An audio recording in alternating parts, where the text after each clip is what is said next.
باسم الآب والابن والروح القدس الإله الواحد آمين.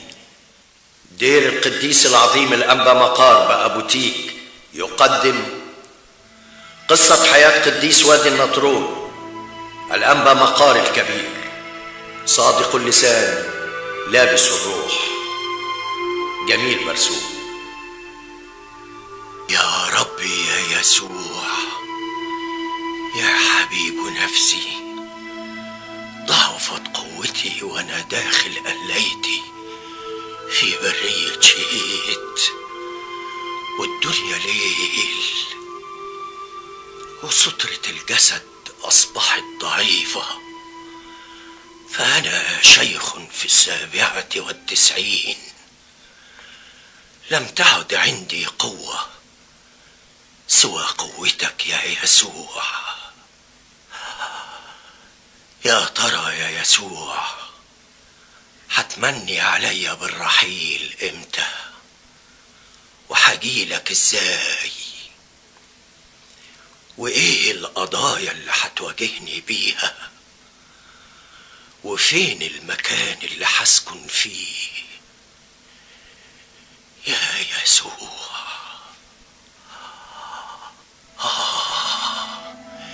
ايه النور اللي ملأ قليتي؟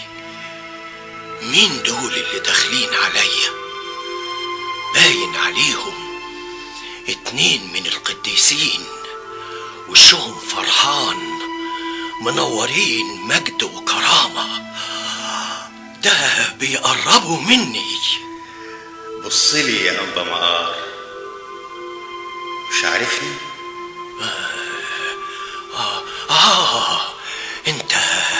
انت ابي الانبا انطونيوس. وعارف مين ده؟ ده اخونا الانبا بخوميوس ابو رهبان الشركة، جينا لدعوتك معانا. يا أنبا مقار، فاضلك 9 أيام على الأرض، وبعدين تترك سترة الجسد وتسكن قريب منها. فاعمل كل ما تريد، لأنه فاضلك 9 أيام على الأرض. ارفع عينيك لفوق، انظر المكان الذي أعد لك. شفت المكان الذي أعد لك؟ تقبل الفرح، تعال إلى الراحة. تقبل الفرح، تعال إلى الراحة.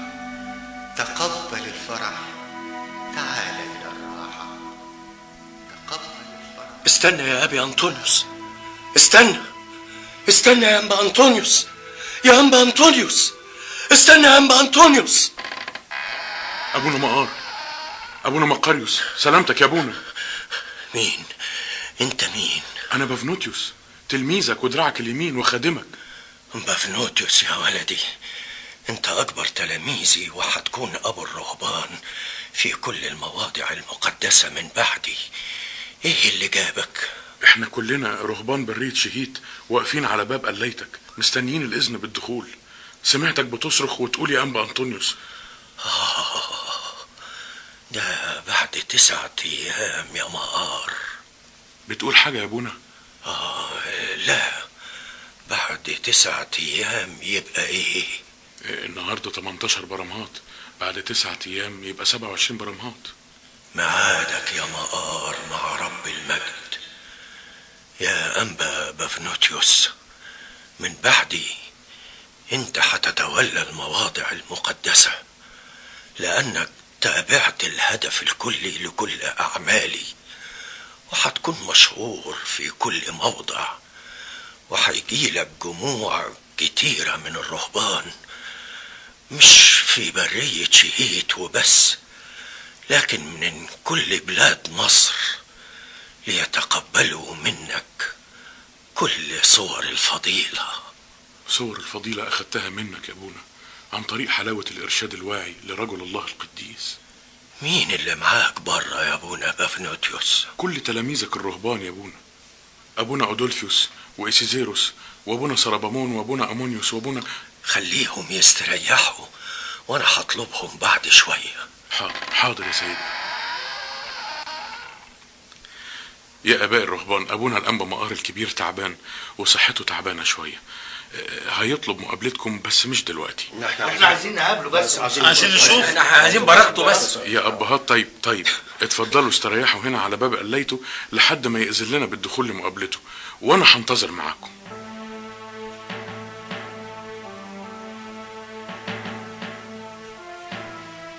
يا ريت يا ابونا بفنوتيوس تحكي لنا بعض لمحات من كفاح القديس، لانك اكبرنا سنا وعاصرته اكتر مننا. ايوه يا ابونا. ايوه يا ريت يا ابونا. عايزين سمعنا كتير لكن عاوزين نعرف اكتر. حاضر. طيب يلا بينا نصلي وانا هحكي لكم لمحات من حياة قديس وادي النطرون الانبا مقاريوس الكبير.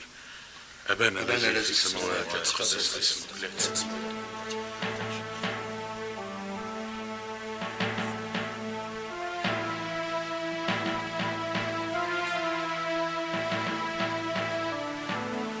قدسنا الأنبا مقار أبوه كان كاهن على كنيسة منف، ومنف دي في وسط الدلتا، وكانت أمه سيدة بارة جدا. من سنة 295 ل 97 ميلادية كانت البلاد في حالة فوضى من غير حكومة، سرقة وقتل وسلب ونهب. ظهر لهم ملاك الرب بأمر من الله وأمرهم يهربوا البلد اسمها شبشير جنب منف، ووسع الله رزقهم وتفرغوا للصدقة والصلاة والصوم، وأحبهم كل أهل القرية. وفي يوم وأبوه بيصلي ظهر له ملاك الرب وقال له: استمع الله إلى طلبتك أنت وزوجتك، وسأعطيك ابنا يكون اسمه دائما إلى الأبد. واتولد الأنبا مقاريوس سنة 300 ميلادية، ومقاريوس معناه صادق الصوت، في قرية شبشير، وكبر وتربى على مخافة الله في أحضان أبوين صالحين، وكان بيساعد أبوه في الزراعة وفلاحة الأرض والتجارة. وبدت النعمة على الشاب مقار، ولقبوه بالشاب الحكيم، وحبوه كل كهنة القرية، وضغطوا عليه وجوزوه علشان يرسموه كاهن على قريتهم. رضخ ليهم على غير رغبتهم، وحفظ بتوليته بموافقة الفتاة اللي هو اتجوزها. ما كانش لازم اتجوز، كان لازم ارفض الجوازة دي. اهدى بس يا مقار، ليه؟ ما كنتش عايز تتجوزني؟ انا ما كنتش عاوز الجواز نفسه، انا عاوز حياة النسك والرهبنة، عاوز اوهب نفسي للرب، حاسس انك اختي في الرب. خلاص، وانت اخويا في الرب، دي حاجة حلوة خالص. يعني مش هتزعلي او تتضايقي؟ حبي للرب مش اقل من حبك ليه. اما انا كان لازم ما اخضعش لامر ابويا وامي. اطع اباك وامك لكي تطول ايامك على الارض. الكهنة ضغطوا عليا ورسموني شماس عشان ابقى كاهن زي ابويا، والكاهن اصله لازم يتجوز، وانا روحي متعلقة بالنسك والتوحد وعاوز ابتعد عن العالم. اي حاجة هتعملها انا موافقة وهساعدك فيها. مساعدة اخت لاخوها؟ ايوه. طب اسمعي، انا هسيب البيت. هتروح فين؟ هخرج مع الجمالين اللي بيحملوا بضايع من النطرون لإقليم مصر في رحلات التسويق بتاعتهم يعني، وهغيب عنك بالشهر والاتنين. وهطمن عليك ازاي؟ بين كل رحلة ورحلة هبقى اجي ازورك واطمن عليكي، ما انتي برضو مراتي، وهبقى اشوف طلباتك. لتكن إرادة الرب. لتكن مشيئة الرب.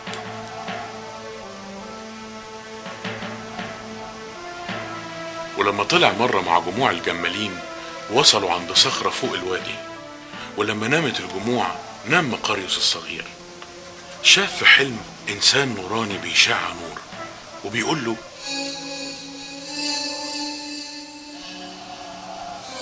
قم وانظر إلى كل الوادي وأعماق الجبل. أنا مش شايف غير الوادي غرب النيل، وغابة ومستنقعات بيحيط بيها الجبل من كل ناحية.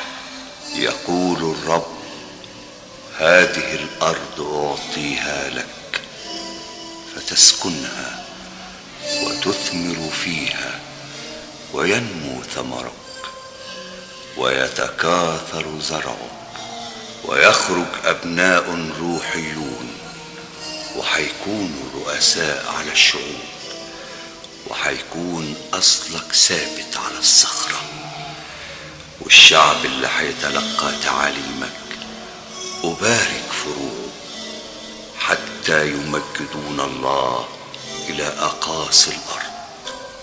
انهض من نومك وامضي بسلام، وافتكر كل اللي سمعته وتعلمته، ومتى صرت كاملا أعود فأظهر لك وأتكلم معك بما يجب أن تفعل من فم الله. وده كان أول ظهور الشروبيم للقديس مقار، اللي فضل رفيق مشواره طوال أيام حياته. وبعد 3 أيام رجع من جبل النطرون لبيته في بلده شبشير، فوجد امرأته البتولية عندها حمى شديدة وافتقدها الله. ولما شاف اللي حصل قال لنفسه: خلص نفسك يا مقاريوس، لأن الله سيفتقدك يوما ما زي أختك اللي سبقتك. وفضل في بيته يصلي، وإذا خرج من البيت بيبقى في الكنيسة. وكان الطوباوي مقاريوس واقف جنب أبوه الشيخ يسأله دايما وبإيمان إن هو يباركه. ولما أكملت أيام أباه الشيخ رقد واستراح في شيخوخة صالحة، ونال الابن مقار بركته. وبعدها ب6 شهور افتقد الرب العجوزة الطوباوية أمه، ووضعوا جسدها بالقرب من الكاهن الطوباوي. وبدأت رحلة مقار، رحلة التوحد والكمال وخلاص النفس.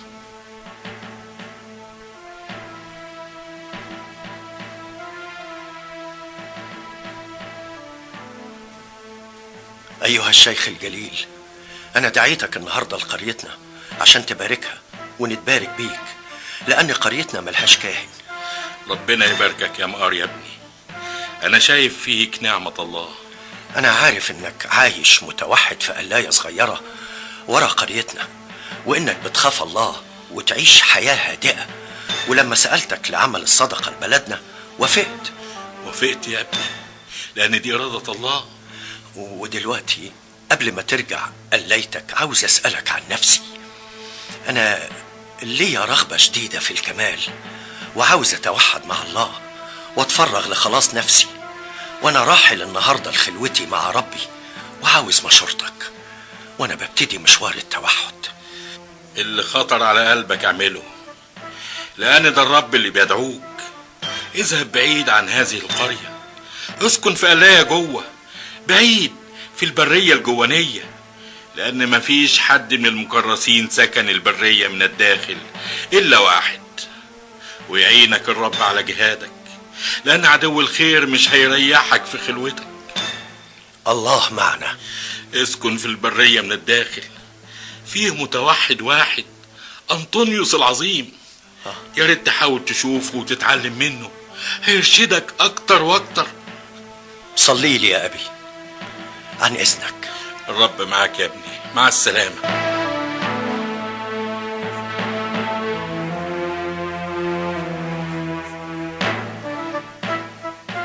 ما هو مش معقول يبقى عندنا راجل بركة زي المتوحد أبونا مقار، اللي عايش منعزل بقاله 10 سنين في الصحراء في قلايته في الجبل، وما نستفدش منه في كنيستنا. سيدنا اسقف اشمون بلدنا عاوز يرسمه قسيس، وهو مش راضي، عايز التوحد والعزلة. بصراحة بركته حلت على البلد من يوم ما جه وعاش في قلايته. 10 سنين النيل ما تأخرش عن ميعاده، والخير عم علينا كلنا. كل ده ببركة أبونا المتوحد. البلد كلها عاوزاه قسيس عليها والراعي بتاعها. احنا نروح له ونطلب منه يبقى قسيس بتاعنا، او نترجاه او نجيبه بالعافية وربنا يسامحنا. يلا بينا. يلا.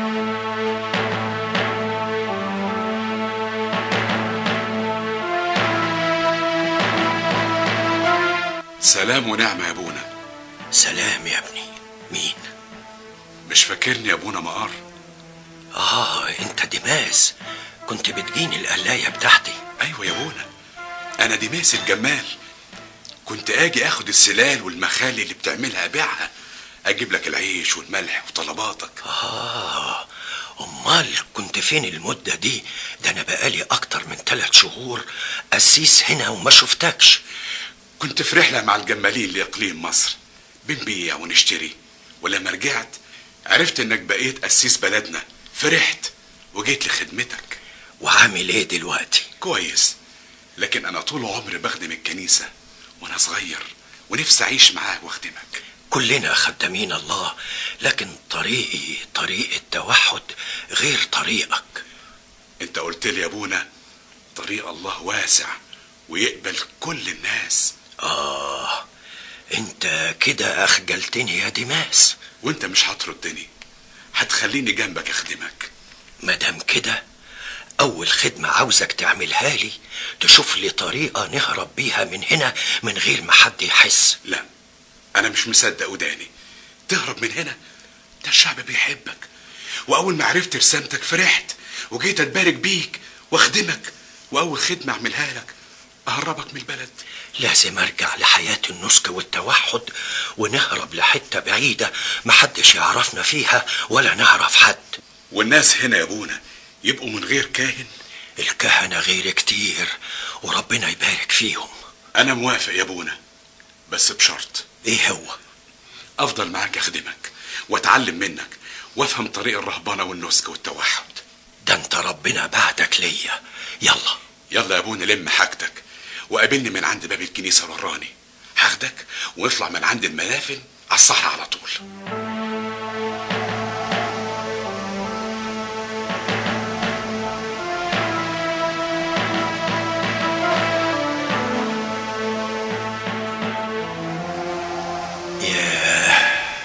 خلعت لبس الكهنوت يا مقار وقعدت تجدل السلال والمخالي مرة تانية. ده تدبير إلهي علشان تتشدد لما ترجع وتسكن البرية تاني وتصبح البرية عالم جديد لإله السماء. سلام يا ابونا. سلام والنعمة يا ابني. بعتلك النهاردة كل المخالي والحصير اللي عملته في سوق البلد، والحمد لله ربنا بعت لنا خير كتير، وادي العيش وادي الملح وادي الطلبات اللي عاوزها. تعبتك معايا يا ديماس، المسافة كبيرة بين القلاية والبلد. ما انا بركب شوية وامشي شوية. هي بعيدة عن القرية وبعيدة كمان عن ضجيج العالم وصراخه، وبرضه الناس بتيجي لحد عندك يا ابونا عشان ياخدوا بركتك. بركة ربنا يا ديماس. بس اياك الناس ما تجيش يا ابونا عشان يرجعوك قسيس بالعافية. احنا يا دوبك بقالنا شهرين في القلاية الجديدة دي، والنهاردة سمعت البلد كلها بتتكلم عنك. مش عارف ناويين على ايه. كل خير. يلا بينا بقى ناكل لقمة ونكمل شغل. اتكلمي. استنى بس. دي مصيبة مش قادر افهمها. استنى لما نعرف ايه اللي حصل وحصل ازاي. اتكلمي يا بنت، اتكلمي. ايه اللي حصل ومين اللي عمل فيكي كده؟ هو مين يا بنت؟ اتكلمي. المتوحد اللي في الصحراء. طب رحتي له بقى برجليكي ولا هو اللي ضحك عليكي؟ هو اللي عمل عملته وخلاص بقى. خلاص خلصت روحك. انا هقتلك وهموتك. ما اهدى بقى، خلينا نعرف نفكر هنعمل ايه. عيلة وضحك عليها، واذا كان حد يستاهل القتل يبقى هو. لازم يكفر عن مصيبته اللي عملها دي. وانتي استنى بقى، حرام عليك. كفاية هتموتها وتموت نفسك. بدل ما تقعد تهري في نفسك كده، روح شوف هتعمل ايه معاه. يعني انت عايزاني اعمل ايه؟ يعني لو ضربته او قتلته هو ده اللي هيحل المشكلة؟ مين قالك تقتله او توسخ ايدك؟ احنا نجوزها له. يعني اخدها واروح ارميها له هناك في القلاية بتاعته؟ لا، تاخد معاك شوية رجالة من البلد وتروح تربيه، تأدبه، تفهمه ان بنات الناس وراهم رجالة. طب يلا هات البت معاكي عشان تعترف قدامه قدام الناس. يلا عشان يبقوا شهود عليه كمان. وانا بقى هلم حبة رجالة من البلد ونطلع لهناك على قلايته على طول. اتحركي، امشي يا بنت، امشي قدامي.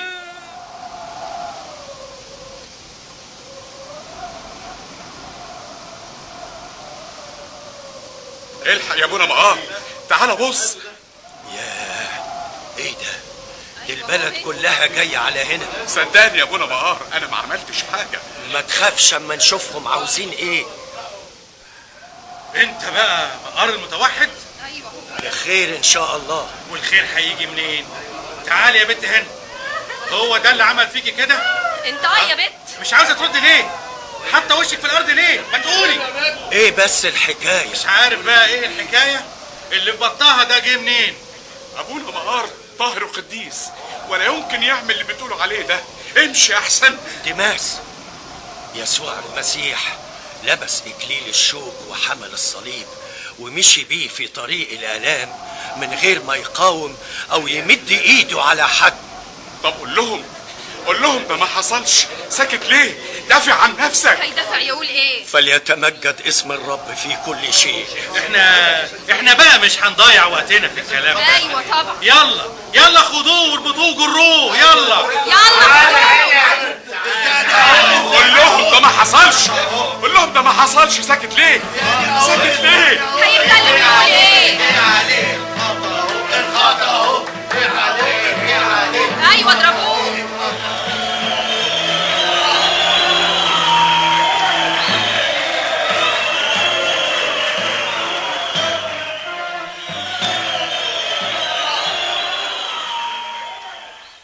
كفاية بقى، كفاية، حرام عليكم.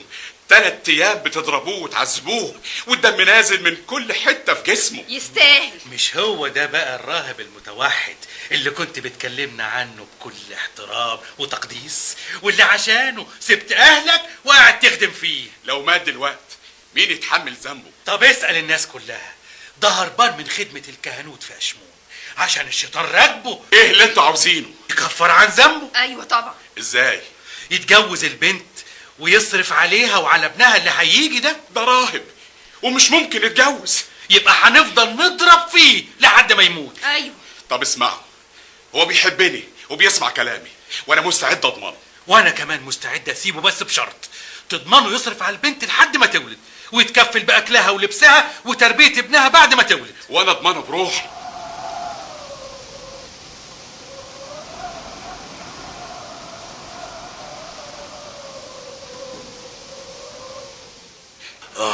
على مهلك ادي احنا قربنا. ادي احنا وصلنا لله يا ابونا. مقار بقت لك زوجة لازم تكد الليل والنهار. خد بقى شوية السلال دول والحصير كمان، بيعهم ودي تمنهم لمراتي عشان تاكل. استريح بس الاول يا ابونا. ما انا لازم اكد واتعب عشان اكلها. اشتغل الظهر وبالليل عشان ابعت لها الصبح طلباتها. طب استريح وانا هكمل شغل بدالك. هم مش عاوزين غير اكلها وشربها. ما انا لازم اعول مراتي واللي في بطنها. مراتك منين؟ ده كلام بس. هم عايزين اللي تبيعه تبعت ثمنه. هي مراتي قدام الناس وبحكم الشهود وكلمتك معاهم، لكن مش مراتي ابدا قدام الرب. هو ده المهم. محدش هيجبرك تعيش معاها هناك ولا هيفكروا يبعتوها لك هنا. يلا بقى، يلا نبتدي شغل عشان ندفع اللي علينا. لكن انت ما دافعتش عن نفسك ليه يا ابو مقار؟ لكي يتمجد اسم الرب. مش فاهم يا ابونا. بكرة تفهم يا ديماس، وكل واحد هيعرف ان هناك رجاء للأمناء. يلا بقى نشتغل عشان الطفل اللي جاي في السكة ده.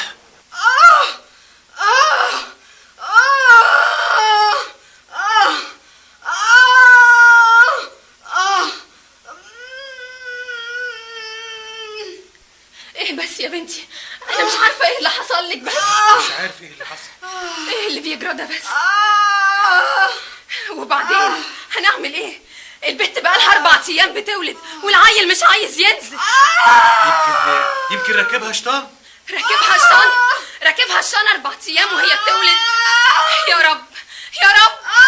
طيب انا هروح اجيب لها قسيس ولا حد يصلي لها. تروح فين بس؟ ده على ما تروح وتيجي هتكون البت ماتت مني. طب والعمل هعمل ايه؟ يعني نسيبها كده؟ ايه اللي حصل لك بس يا بنتي؟ ده انت على وشك الموت. استحق الموت يا امي لاني انا اخطأت. في ايه يا بنتي؟ اتهمت خادم الله المتوحد وعمره ما جه ناحيتي ولا عرفني ابدا. ازاي؟ طب وايه اللي خلاكي تقولي كده؟ الشيطان. الشاب اللي عرفته اللي كنت هتجوزه وانت ما وافقتوش. انا مش قلتلك ان الشيطان هو اللي ورا المصيبه دي؟ وليه بس كده يا بنتي؟ ليه تظلمي الراجل القديس ده؟ ارحموني. حاجة غريبة، وهو ما كانش بيدافع عن نفسه أبدا بأي كلمة. طب وبعدين هنخرج من المصيبة اللي احنا فيها دي ازاي؟ أنا هروح له واركع تحت رجليه واطلب منه إنه يسامحنا. يسامحنا؟ وهيسامحنا ازاي بقى بعد كل اللي احنا عملناه فيه ده؟ نصلي لربنا دلوقتي عشان ربنا يسامحنا ببركات القديس تحل علينا. ايوه نصلي. يا رب يا رب يا قدوس، سامحنا واغفر لنا اللي احنا عملناه في قديسك ابونا مقار. سامحنا يا رب، سامحنا يا ابونا مقار.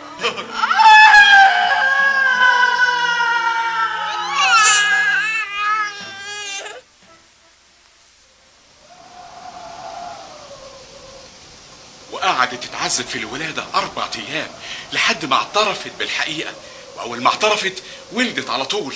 والحقيقة إن كان في شاب جارهم عاوز يتجوزها، هو أبو الطفل. ليتمجد اسم الرب. والشاب اللي عمل عملته معاها هرب من البلد أول ما سمع الخبر، وجابوه عشان يتكفل بمراته وابنه. يعني أنت في حل يا أبونا مقار من كل اتهام ومعلكش أي التزام ليهم. طب يلا بقى، يلا نلم حاجتنا ونهرب من هنا. الرب نزع كل عار عنك وعني وثبتت براءتك يا ابونا. نسيبهم ونهرب؟ مفيش وقت، اعمل زي ما بقولك. دي البلد كلها جاية على هنا عشان يطلبوا صفحك وغفرانك وابوها وامها. دي حكمة ربنا يا ولدي. ربنا عمل كل اللي حصل عشان نهرب من هنا على برية شهيد.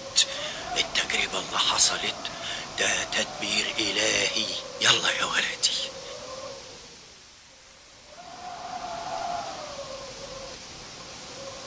يا رب يا يسوع المسيح، لك كل المجد. نور طريقي بروحك القدوس.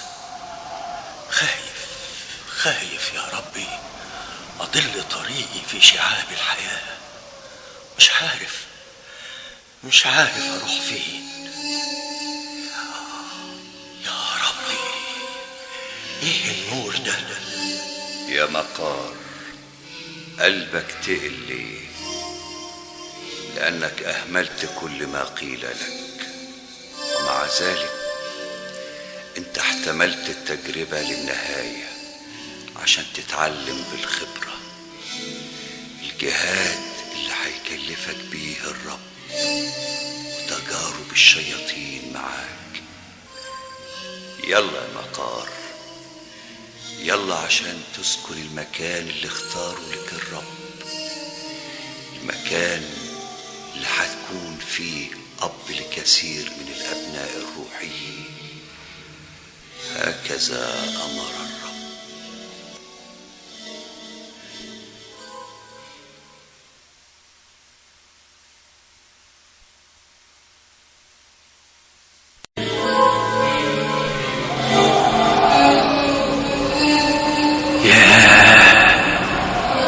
هو ده المكان اللي هسحب فيه، المكان الواسع ده كله.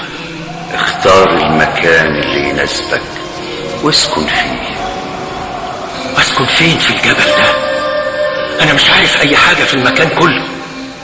ده راجع لاختيارك ودي ارادتك. كل البرية امامك، واحذر الارواح الشريرة والشياطين والحيل بتاعتهم. انا هكون معاك في كل وقت كما امرني الرب.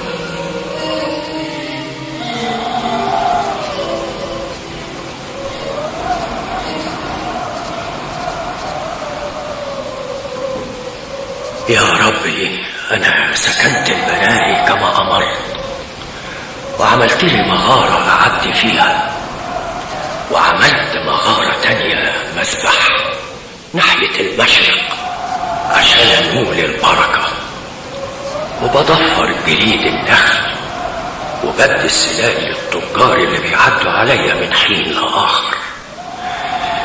لكن مفيش هنا إنسان ساكن البرية غيري. أعمل إيه يا ربي؟ أعمل إيه؟ أنا سمعت لما كنت في مصر بيتكلموا عن الأنبا أنطونيوس اللي ساكن البرية من الداخل من زمن طويل. أقوم أروح له وازوره يرشدني ويدبرني ويثبت افكاري.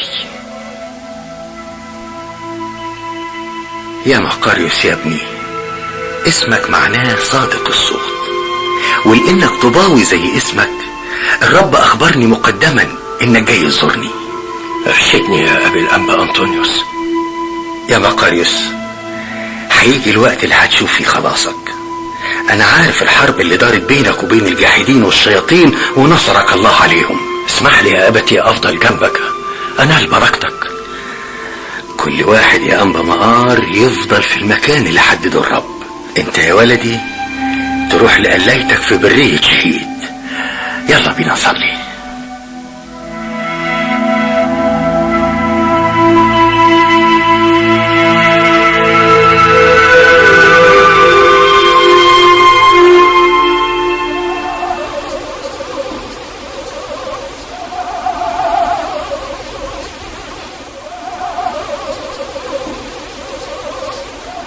في كل يوم يا ربي الشياطين واقفة على باب قلايتي بتحاربني، عاملين زي الفرسان يقتلوا في بعض، وشوية منهم واقفين على باب قلايتي يعملوا كرات من نار يحذفوها على المغارة تشتعل بالنار. وكل ما يجي الصبح افتح باب قلايتي ملاقيش حد، وهكذا كل يوم. يا ربي شياطين البرية بيجربوني، وبالأفكار الشريرة في قلبي بيرشقوني، زي ما تكون مائدة مليانة بالأطعمة الشهية: الزنا، الشرع، القلق، الغرور، المجد الباطن، الخوف، الحزن، الكبرياء، البدع، الشك، التجديف، عدم الرجاء في الله الذي يبعد تماما عن طريق التقوى. كل سائر أعمال الشياطين من أفكار قد حاربتني والرب أنقذني منها، زي ما قال لي بالظبط أبي الأنبا أنطونيوس. أنبا أنطونيوس، أنبا أنطونيوس، يا أنبا أنطونيوس، أنا محتاج لك، محتاج لزيارتك مرة تانية، محتاج رشدك ونصحك يا أنبا أنطونيوس. يا أنبا أنطونيوس عاوز أشوفك. هو ده مقاريوس آتي، سيكون غصنا مرتفعا ومستقيما، وستكون ثمرة فروعه حلوة لفم الرب. أسجد لك يا أبي أنطونيوس. وأنا أسجد ليك يا مقاريوس. تعال إلى حضني. مقاريوس، أنت حزين وهزيل بسبب هجمات الشياطين عليك. إيه اللي حصل يا ابني؟ الرب عرفك دلوقتي إيه اللي حصل لي يا أبي. تقوى وتشجع يا مقهر، لأن الرب أراد أن يجربك بكل عمل مضاد عشان تقدر تنجي الآخرين. يا مقاريوس يا ابني، مفيش داعي تتعب نفسك وتيجي هنا تاني، لأني عما قليل سأمضي إلى الرب. يا أبي أنطونيوس، خليني جنبك حتى أنال البركة الأخيرة. بعد قليل سيعطيك الرب الراحة من تعب الأفكار الشريرة، وبعدين الشياطين هتعربك علنا زيي. فلا تخف، لأن الرب معك وسينقذك. يا أبي أنطونيوس، بطلب منك تلبسني زي الرهبنة. تعال يا ولدي ألبسك الزي. خلي العصاية دي معاك، وبعدين ترجع على البرية، برية شهيد. يلا يا ولدي نصلي.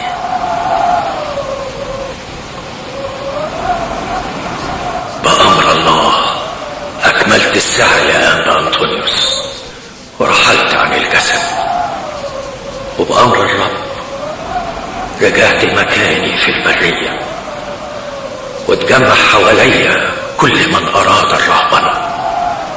علمتهم طريق الرب وخليتهم قريب مني.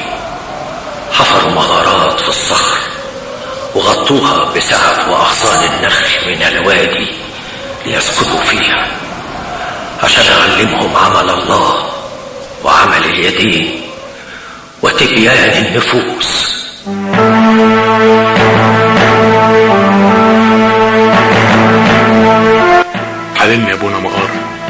تاكل في ايه يا ابونا بافنوتيوس؟ في راجل شكله من الاشراف لكن ليه هيئة شحات ومعاه طفل ابنه وعاوز يقابلك. ما قالش عاوز ايه او طلباته ايه؟ ما قالش يا ابونا. طب خليهم يدخلوا. حاضر يا ابونا، اتفضلوا. لا مش هقدر اتفضل. لا انا ماشي. في مالك ابونا؟ مستنيك. اتفضل. مش قادر لو سمحت. في ايه؟ مش عاوزين يدخلوا يا ابونا. طب روح انت، قرب يا راجل. يا ابونا الطفل ده ابني وعليه شيطان، بيقول لي انه رئيس فرقة بيضربه 5 أو 6 مرات في اليوم. جبت له كل القديسين في بلدنا ما حدش شافاه. هو بيقطع هدومه ويعض لحمه، عشان كده لبسه الهدوم القديمة دي. وانا اسكت يا رجل، ازاي تكذب على روح النعمة؟ يا سيدي اللي على كتفك دي بنت، وبنت والي أنطاكيا، بنت الوالي أغاثو. ازاي قدرت تجيبها معاك هنا، هي والموكب الكبير اللي وقفته هناك ورا الجبل على الطريق، وجبتها معاك ولبستها الهدوم دي عشان محدش يعرفك؟ وحسنا فعلت من أجل العثرة. برجع لك تحت رجليك، تسامحني يا قديس الله يا ابونا مقاريوس. قوم يا راجل، ما تخافش، واوعى تكذب تاني مرة. أرجوك يا سيدي، أنا خادم الفتاة الصغيرة دي، وأبوها والي أنطاكيا هو اللي أمرني أعمل كده. أنا مجرد رسول، وكنت بعمل كده مع كل القديسين اللي رحت لهم بيها. هات الطفلة، حطها هنا. ايه دي؟ باسم الآب والابن والروح القدس الإله الواحد آمين. بشم جبهتك وأذنيك بهذا الزيت المقدس يا بنيتي، وباسم يسوع المسيح ردها سالمة إلى أبيها يا رب المجد.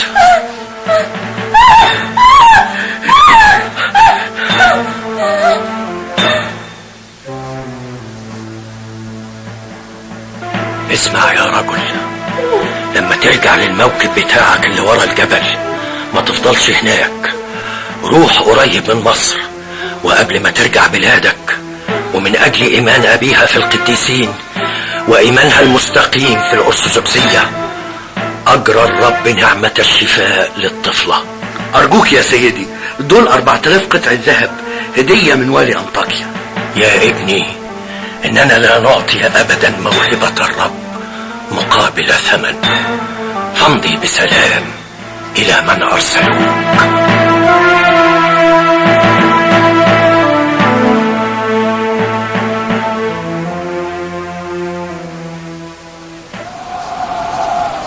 انت شايلني على كتفك يا ابويا وماشي بيا في الصحراء ليه؟ رايحين مشوار صغير كده يا ابويا، اوعى تكون زهقت مني وهترميني في الصحراء.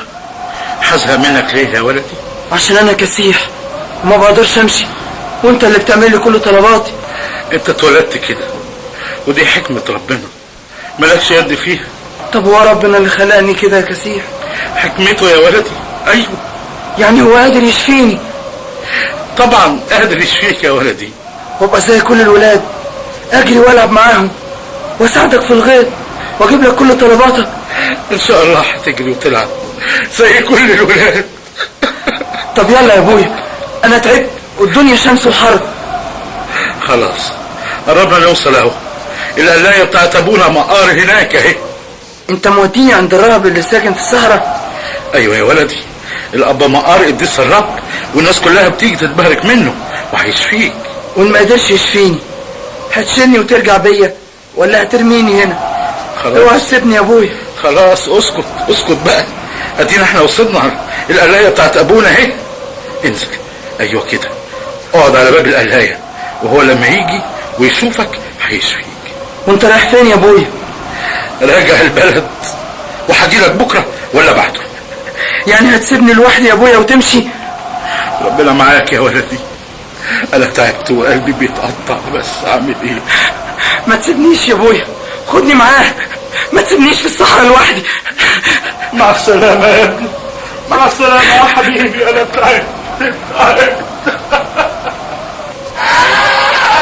انت قاعد هنا على باب القلاية بتاعتي بتعمل ايه؟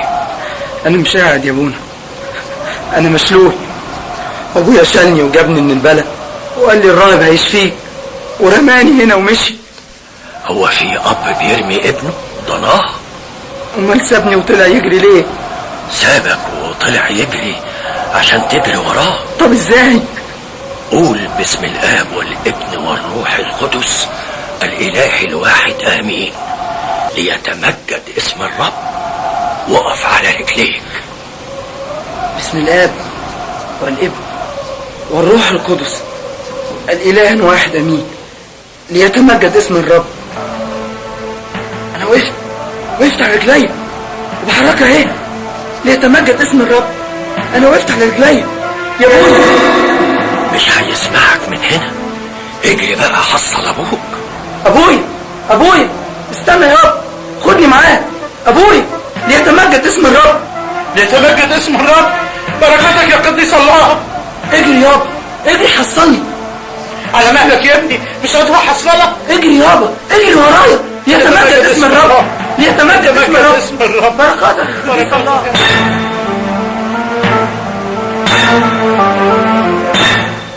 الحقني يا ابونا مهار، الحقني يا ابونا، الحقني يا ابونا. اهو بيخبط على افتح ليتك وخبيني يا ابونا. في ايه يا ابني؟ في ايه؟ البلد كلها جايه ورايا، عايزين يموتوني. ليه بس يا ابني؟ اتهموني بقتل واحد وانا بريء يا ابونا. طب تعالى اهدى يا ابني، وربنا مش هيرضى بالظلم. ابعد يا ابونا مهار، هات الراجل ده من عندك، ده قاتل ولازم ننفذ حكم القاضي عليه. القاضي حكم عليه خلاص، القاضي اثبت تهمة القتل عليه، لازم ينقتل وياخد عقاب. انتوا متأكدين انه قاتل؟ في شهود شافوه وهو بيقتل وشهدوا عليه قدام القاضي. كذب يا ابونا صدقني، وانا كنت في البلد خالص لما اتقتل. لازم ناخده معانا البلد ويتنفذ فيه الحكم. طب مش لما نعرف الحقيقة الاول؟ الحقيقة واضحة والقاضي حكم. فاضل حكم الله، لسه ربنا ما اصدرش حكمه. يعني ايه يا ابونا؟ نتأكد الاول عشان ما تظلموهوش. ازاي بقى؟ انتوا دفنتوا القتيل فين؟ في مدافن القرية بره البلد. تعالوا معايا وروني هو مدفون فين، يمكن ربنا يرشدنا لدليل اقوى.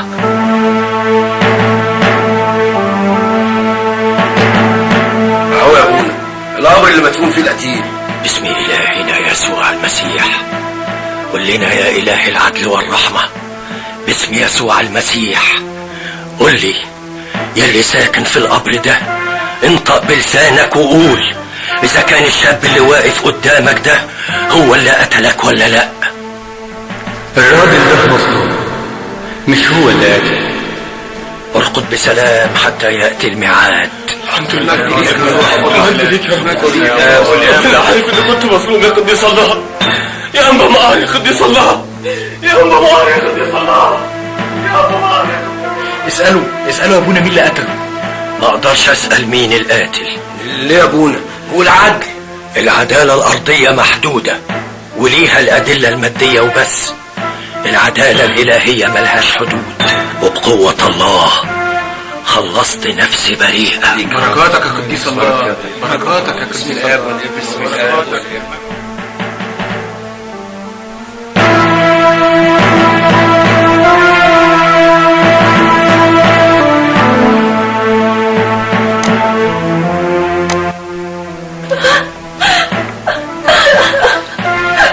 احنا جينا من برية شهيد لمصر عشان حصاد القمح، والست اللي ورانا دي ما بطلتش عياط من الصبح.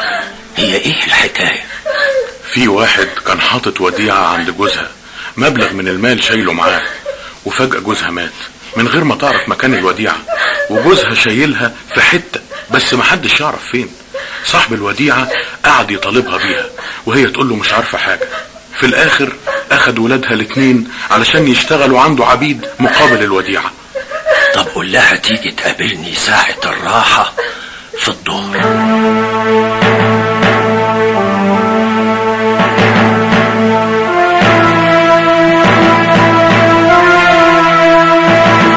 يا ابونا بلغوني اجيلك عشان عاوزني.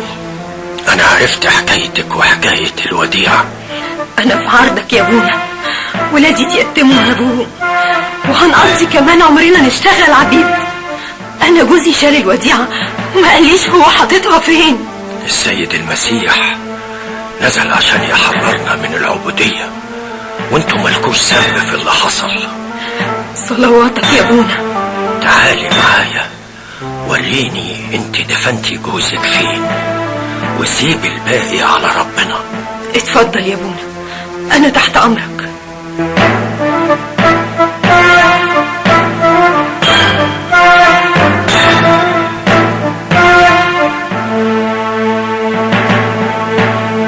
أهو يا أبونا، أدينا وصلنا. أنا دفنته هنا في القبر ده. طب روحي انت بسلام واستني في بيتك وصلي. أيها الرب الإله يسوع المسيح، أركع أمامك وهذا القبر الساكن فيه زوج الأرملة المسكينة وطفليها اليتيمين، هم أيتام من أبيهم، لكن أنت أباهم السماوي يا يسوع المسيح، فأنت الأب الحنون الرحيم للبشرية جمعاء. خلى أبوهم الميت بهذا القبر يخبرنا عن مكان الوديعة. الوديعة اللي أمانة عندي تحت رجل السرير في بيتي. ارقد بسلام إلى يوم القيامة يا سيدي يسوع. بسم الله السماوات. لم يفعل الله ذلك من أجلي فأنا لست شيئا، لكن من أجل الأرملة واليتامى فعل الله هذا الأمر. فين السرير بتاعكم؟ السرير أهو هنا يا أبونا.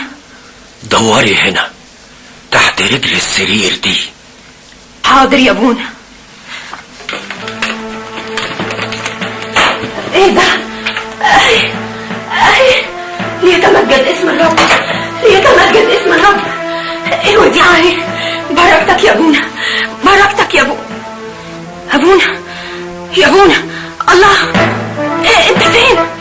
رحت فين يا قديس الله؟ رحت فين يا قديس؟ انت فين؟ وهنعمل ايه يا ابونا مع الهرطوقي اللي جاي ده؟ عشان كده انا جمعتكم النهارده، لان انومي الهرطوقي جاي عشان يتناقش معانا بحجة الدينونة، وان مفيش حاجة اسمها قيامة بعد الموت بالجسد، انما هي قيامة بالروح فقط. ده عمل بلبلة بين المتوحدين في البرية واقنع كتير منهم بفكره الشيطاني. ما هم زي الشياطين فعلا في عدائهم للمسيحية. الهراطقة دول كانوا موجودين في عهد دقلديانوس لما كان زعيمهم هيراكس، وبعدين انتهى امرهم بموت زعيمهم، ورجعوا تاني زي الشياطين يبشروا بعدم القيامة بعد الموت، وناسيين ان السيد المسيح نفسه قهر الموت وقام من بين الاموات في اليوم الثالث. وبعد ما عمل بلبلة بين المتوحدين في البرية جاي يتوج انتصاره ده علينا احنا. فين المتوحد مقار ده؟ انت واقف قدامه. انا جيت لك النهارده بالحجة والمنطق، وانا املك منطق لا يقهر. المنطق الدنيوي لا نعتمد عليه، بل نعتمد على البركة الإلهية، والإنجيل المقدس في مواضع كتيرة عن إقامة الموتى. مفيش أي دليل أو برهان أو حجة على قيامة الموتى في يوم الدين أو أي يوم تاني في عصرنا ده. مفيش داعي نتكلم بلا دليل. احنا نروح مقابر الإخوة اللي سبقونا، واللي ربنا يديه نعمة إقامة الموتى يبقى معتقداته سليمة. يبقى التجربة تحسم الموقف، وإذا فشلت في إقامة أحد الموتى تعترفوا كلكم بمعتقداتي أنا. يلا بينا.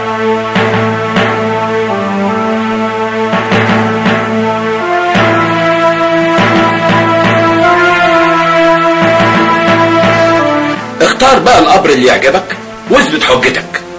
أيها الرب الإله ضابط الكل، شاف النفوس والأجسام والأرواح، انت اللي قلت لابينا بطرس من فم ابنك الوحيد، ربنا وإلهنا ومخلصنا يسوع المسيح. انت هو بطرس، وعلى هذه الصخرة ابني كنيستي، وابواب الجحيم لن تقوى عليها، واعطيك مفاتيح ملكوت السماوات، وما ربطته على الأرض يكون مربوطا في السماء، وما حللته على الأرض يكون محلولا في السماء. أيها الرب الإله، أعلمنا بواسطة قيامة هذا الميت من منا له المعتقد القويم. أيها الميت الكريم، انهض من قبرك، لقد اختارك الروح القدس لكي يتمجد اسم الرب. ما اسمك أيها الميت؟ سيرابيون. في أي عصر عشت؟ عشت في زمن بطليموس الأخير. هل تعرف شيئا عن يسوع المسيح؟ لا، لم أسمع. من أنتم؟ لم يحن وقتك بعد. ارقد بسلام وانتظر إلى أن يقيمك يسوع المسيح.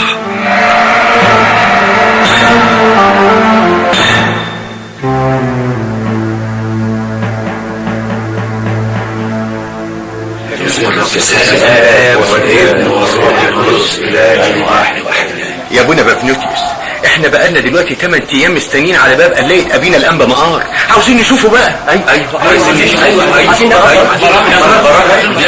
حاضر، انا هشوفه وانده لكم، استنوا شوية.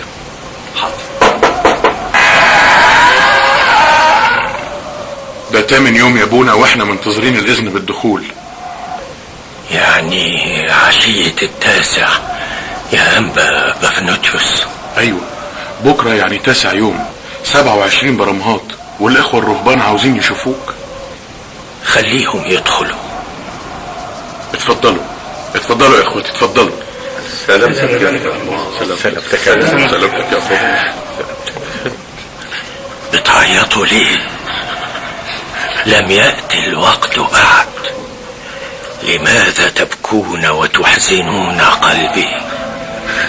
لكل واحد فينا وقته بأمر إلهنا، والرب يعلم بعد كل هذا الزمن اللي قضيته معاكم أني لم أخفي عنكم شيئا من أجل تعليمكم ما ينفع نفوسكم، وعملت بينكم على قد قوتي، ولا نمت ليلة واحدة وفي قلبي غضب على حد فيكم، وضميري ما بكتني أبدا على أي عمل بأمر الله، ويعلم الله حبي له ولإخوتي المعروفين لله ولكل الخليقة. الرب يعلم ويشهد علي. أما النصرة على الشياطين فكانت بقوة الله ونعمته، ولم أفعل شيئا بقوتي، بل في ضعفي كانت تكمن قوة الله. وكل ما عملت من أشفية أو رحمة كانت بيد قوة الله المقدسة. اهتموا يا إخوتي بخلاص أنفسكم، وتيقظوا لأنني غدا راحل عنكم. ودلوقتي اتفضلوا كل واحد على قليته وصلوا من أجلي.